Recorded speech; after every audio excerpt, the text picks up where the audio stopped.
Hello বন্ধুরা, আমি সুস্মিতা। নতুন আরও একটা ব্লগ ভিডিওতে সবাইকে স্বাগত জানাই। নতুন আরও একটা দিন তোমাদের সাথে শুরু করলাম। কে কোথা থেকে ভিডিওটা দেখছো এবং কেমন আছো অবশ্যই কিন্তু কমেন্ট করে জানিও। তো যাই হোক, এখানে সকালবেলা ঘুম থেকে উঠে আজকে বেশ অনেক দিন পর বৃষ্টি হবার পরে আজকে কিন্তু রোদটা কিন্তু ভীষণ ভালোভাবে উঠেছে। আর ঘরের সমস্ত জানালা দরজা যখন খোলা মানে একভাবে খোলা যায় তখন না বেশ ভালো লাগে আর কি। তো সেটাই আর কি এখানে আজকে করেছি। বেশ বাইরে ঝলমলে রোদও উঠেছে আর এদিকে জানালাগুলো সমস্ত কিছু খুলে দিয়ে এদিকে বিছানাটাও একটু গুছিয়ে নিয়েছি। আর আগের দিন তো ড্রেসিং টেবিলটা পরিষ্কার করেই ছিলাম, তো সেটাকেও আরও একটু ভালো করে মুছে নিলাম, তাতে অল্প একটু ধুলো যা পড়েছে সেটাও ঠিক হয়ে গেছে। আর আলমারিটাও একটু মুছে নিচ্ছি। আলমারিটা তো একদম মোছাই হয় না, আর আলমারিটাতে সেরকম ধুলোও হয় না, যেহেতু আমরা এখানে থাকিও না, বিয়ের পরে পরেই আমরা চলে গেছিলাম। আর আসিও অবশ্যই, এসে থাকিও, কিন্তু এই আলমারিটার একটা কভারেরও খুব দরকার আছে। সেটা দেখি দুর্গাপুজোর সময় এসে তখন একটা আলমারির কভার এখানে একটা সুন্দর করে কিনে এটাতে একটা দেবো আর কি। তো যেহেতু বললাম ওই বাইরে মানে খুব ভালো রোদ উঠেছে, সেহেতু যাচ্ছে হচ্ছে এদিকে ছাদের দিকে। অনেক দিন বৃষ্টির পরে আজকে যেহেতু রোদ উঠেছে, ছাদটা ভিজেও আছে। রাতের দিকে হয়তো একটু অল্প একটু আদ্র করে বৃষ্টিও হয়েছিল। আর এই বর্ষার সময় চারিদিকটা সবুজ আর সবুজ। আর তার সাথে সাথে জলের তো কোনো কালার হয় না, কিন্তু মানে জলের কালারটাও সবুজই হয়ে গেছে বলতে পারো। আর এদিকে আমাদের ছাদে অনেক রকম অনেক কিছু গাছও বসানো আছে। এদিকে পুঁই শাক, আর এদিকে রয়েছে লেবু গাছ। তবে লেবু গাছটাতে এবারে লেবু কিন্তু আর হয়নি, কেন জানি না। আর এদিকে বরবটি হয়েছে, বরবটি গাছগুলোতে কিন্তু বরবটি হয়েওছে অনেক, আর ফুলও হয়েছে কিন্তু বেশ অনেকগুলো। যাই হোক, বেশ কিছুক্ষণ আগে বাবা এখানে ছিল আর কি, বোধহয় বরবটি নিতে এসেছিল। আর এদিকে এটা একটা টগর গাছ বসানো আছে, আর ওদিকে হয়েছে সমস্ত কিছু বেগুন চারা আর কি। বেগুন গাছগুলোতে দুটো তিনটে বেগুন হয়েছে, আর একটাই বড় বেগুনই হয়েছে আর কি। যদিও মিনি ব্লগে এর আগের দিন আমাদের ছাদের যে ওপরে বাগানটা, মানে ছোটোখাটো বাগানই বলতে পারো, এটা ছিল। তো এটা আমাদের মানে শেয়ার করেছি আর কি তোমাদের সাথে। বেশ দেখতে কিন্তু ভালো লাগে। আর সত্যি কথা বলতে, বাড়িতে যদি টুকটাক গাছপালা থাকে বা গাছপালা বসানো যায় না, আমার মনে হয় যে বাইরের থেকে সবজি নিয়ে এসে খাওয়ার থেকে বাড়িতে একটু জায়গা থাকলে সেটা চাষ করে বা ছোটো টুকটাক গাছ বসিয়ে কেনাটাই হয়তো অনেক, মানে খাওয়াটা বোধহয় অনেক ভালো। এই যে এটা হচ্ছে সবথেকে বড়, এই মানে বেগুনটা হয়ে যাবে, তারপর বাদবাকি সব গাছে ফুল এসেছে, হবে আস্তে ধীরে। যাই হোক, এদিকে নিচে চলে এসেছি। নিচে এসে এই অ্যাকোয়াগার্ড টাইপের যেটা রয়েছে আর কি, এটাতেই আর কি ফিল্টার বলতে পারো, তো এটাতেই আর কি রোজই মা জল ভরে। আমি আজকে জল টুকটুক করে ওদিকে ভরে দিচ্ছি। ওদিকে চায়ের জলটা যতক্ষণ ফুটছে ততক্ষণ এদিকে জলটা ভরে নিচ্ছি, কারণ আমাদের সকালবেলা এখানে র চাই খাওয়া হয়, আর পাতাটা দিয়ে একটু ভেজাতে দিতে হয়।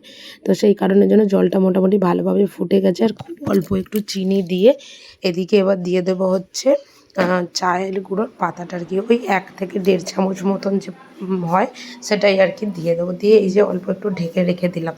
আর এদিকে চা হয়ে গেছে, এবার যাচ্ছি চাটাকে আনতে আর কি। চা আর এই যে সকাল সকাল হচ্ছে বিস্কুট। তো তারপরে আজকে আমাদের সকালের জলখাবারে হয়েছিল ঘুগনি আর রুটি। সকালবেলার মোটামুটি তরকারিপাতিগুলো আমাদের একটু নিরামিষেতেই হয়, কারণ যদি থেকে যায় সেই তরকারিটা বিকালের দিকেও খাওয়া হয়। তার কারণ হচ্ছে পেঁয়াজ আদা রসুন দিয়ে তরকারি সত্যি কথা বলতে সবসময় ভালোও লাগে না। আর একটু নিরামিষ করলে কী হয়, সন্ধে পর্যন্ত একটু থাকলেও সেটা একটু খেতেও ইচ্ছা করে। অনেক সময় হয় যে পেঁয়াজ আদা রসুন দিয়ে যে তরকারিগুলো হয় সন্ধ্যের দিকে একটু গন্ধ হয়ে যায়, আর খুব একটা ভালোও লাগে না। আর এদিকে যতক্ষণ আমি ওদিকে খাচ্ছিলাম, এদিকে মা এদিকে পুজো করছিল। আর এই খুব গুছিয়ে যত্ন করে বসে বসে পুজো করাটা আমার কিন্তু সত্যি কথা বলতে ভীষণ ভালো লাগে।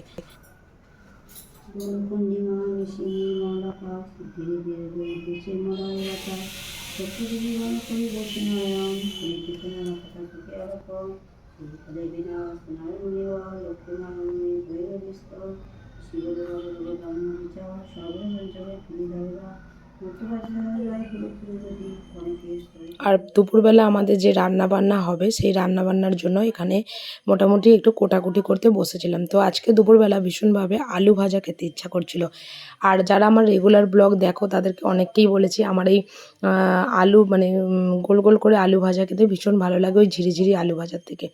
তো এখানে ওই যে গোল গোল করে আলু ভাজার জন্য আলু কাটছি। আর আলুগুলো বোধহয় একটু কম সেদ্ধ হচ্ছে, সেই কারণের জন্য মা আর কি দেখিয়ে দিচ্ছিলো যে এইভাবে এইভাবে টুকরো টুকরো করো, তাহলে আর কি ভালোভাবে আর কি সেদ্ধ হয়ে যাবে আর কি। তো উনি ওদিকে দেখিয়ে দিচ্ছিলেন আর পুজোটাও হয়ে গেছে। আর এদিকে তারপরে আমি চিচিঙে কেটে নিচ্ছিলাম, কারণ সবজির মধ্যে বলতে পারো সব সবজি আমি খাই, আর আমার কোনো সবজি খেতেই খুব একটা বিরক্ত লাগে না আর কি। তো চিচিঙে ভাজা বলো, চিচিং আলু পোস্ত বলো, যে কোনো জিনিসই আমার ভীষণ ভালো লাগে। আর এদিকে পুজো হয়ে গেছিলো, বাতাসা আর ফলের মধ্যে কলা দিয়ে মা পুজো করেছিল, তো সেই প্রসাদটাই এখানে তুলে দিচ্ছিল খাবার জন্য আর কি। তো বাড়িতে তো আপাতত 3টে মানুষ, আমরা তো ওই 3জনই খাবো, সেই কারণের জন্য। আর এদিকে ওই চিচিঙেগুলোকে গোল গোল রিং রিং করে কেটে কেটে এখানে কুচিয়ে কুচিয়ে রাখছি আর কি। তো মোটামুটি এইটুকু কাজ তো করতেই হয়। আর আমরা যেহেতু বঁটিতে, বিশেষ করে আমি যেহেতু বঁটিতে কেটে কেটে অভ্যস্ত, সেহেতু আমার ওই বঁটিতে কাটতেই ভীষণ সুবিধা হয়, যতই ছুরি থাকুক, কাঁচি থাকুক, যাই থাকুক না কেন। এদিকে সমস্ত সবজি কাটা হয়ে গেছে, আর এদিকে কড়াই তেল দিয়ে প্রথমে ভাজবো হচ্ছে আলুগুলো। তো আলুগুলোকে প্রথমে অল্প একটু হালকা সেদ্ধ করে নেওয়া হয়েছে, খুব অল্প পরিমাণে, যতটা সেদ্ধ না করলে নয়, ভেঙে না যায় তেলে দিলে, সেই রকমভাবেই আর কি সেদ্ধ করে নেওয়া হয়েছে। আর ওপর থেকে এবার আলুগুলোকে দিয়ে দিচ্ছি, আর এর সাথে সাথে দিয়ে দেবো হচ্ছে অল্প পরিমাণে একটু নুন, আর অল্প পরিমাণে হচ্ছে একটু হলুদ গুঁড়ো, কারণ নুন আর হলুদ দিয়ে সেদ্ধ করিনি, নর্মালি একটু করে সেদ্ধ করে নিয়েছি। আর এই যে হলুদ গুঁড়ো আর এদিকে নুন দিয়ে দিলাম, দিয়ে এটাকে আর কি ভাজা করে নেবো।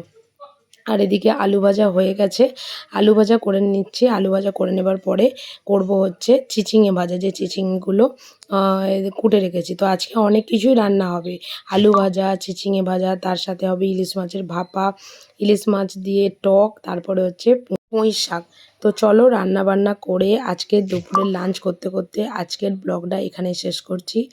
যদি কিছু ভালো লেগে থাকে একটা লাইক করো, শেয়ার করো, চ্যানেলটি সাবস্ক্রাইব করে পাশে থেকো। দেখা হবে নতুন আরও একটা ব্লগ ভিডিওতে, নতুন আরও একটা দিনের সঙ্গে খুব তাড়াতাড়ি।